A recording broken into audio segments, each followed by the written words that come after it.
The law of attraction, not part 2. Oh, yeah.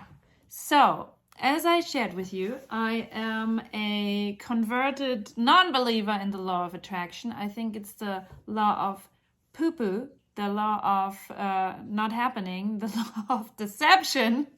And another element of why I believe this is the whole slogan of the easy path, the path of least resistance.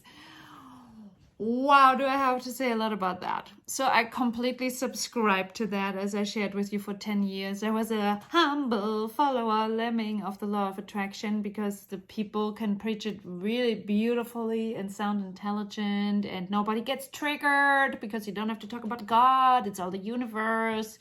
And it's like a law, a physical law, right? Makes it much easier to talk about. So the law of attraction teaches that you always have to use the path of least resistance, right? And if it gets tricky, if it feels exhausting and you have to put in the work, it's not right. It's like, yeah, there's the description of you going upstream, you know, paddle, paddle, paddle, sweating, or turning the boat around, going downstream, letting go. Well, here's the thing. Good deception always has 60% of truth, right? So letting go, turning the ship around sometimes is great, right? If you're going completely against all odds. But here's the deception. Without hard work, you get exactly nothing. You get nothing. I have been in the industry entertainment industry for a very long time.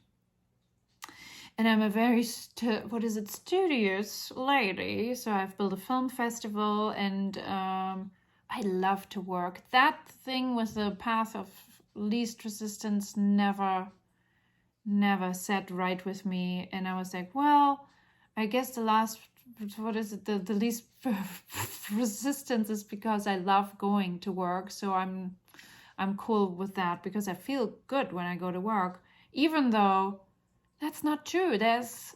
Even if you love your work, especially in the entertainment industry, there's a lot of hardship. There's a lot of hard times because you're dealing with all these personalities. And guess what? You cannot turn your little ship around and go downstream when you're in the middle of production and you're dealing with a massive meltdown or emergency situation, or the toilet is clogged and everybody left and you're standing there with the plunger and the thing comes out of the shower. And you're the only one left behind. And that literally happens. That's not the path of least resistance to then just say, oh, let me turn my little boat around. I'm leaving. Somebody's going to take care of it. No. Success only really comes from hard work. And that counts for work as much as for private matters, for matters of the heart. If you don't put anything in it and try your best, and that is not always pleasant, then nothing's going to happen. I guarantee you. And you know why I can guarantee you? Because I really tried to listen to the law of attraction, and years of my life were stolen from me, where I was caught in a loop, where I thought, oh, things are getting tricky. I need to meditate and love more. And it's actually my fault because I'm not vibrating high enough. I mentioned that before, but I really wanted to dig into the path of least resistance, where people sitting there and thinking, yeah, everything is just gonna happen like that. Seriously? Never are things just gonna fall in your lap. So again, there's truth in every good piece of deception, because you do have to ask for stuff, right? Because it's not just us alone. We cannot really make it without prayer. I believe prayer is so vital and sharpens your spiritual side, your invisible, Annabelle, your invisible, intangible, outside the physical world. And you know exactly what I mean, because we are not animals. I do not believe we're animals, because we do have gifts that are not given to the animal kingdom, such as a conscience, such as poetry, dance, free will. How about that? Even though the world wants to talk us into that we are animals and the cancer of the world. But I believe that we are made in the eye of the Creator, that we are made in the liking of God, and that we are divine in our essence, unless we forgot. And yeah, so I do believe in prayer, and I do believe in asking for things, but I do not subscribe and want to shout it out in the world.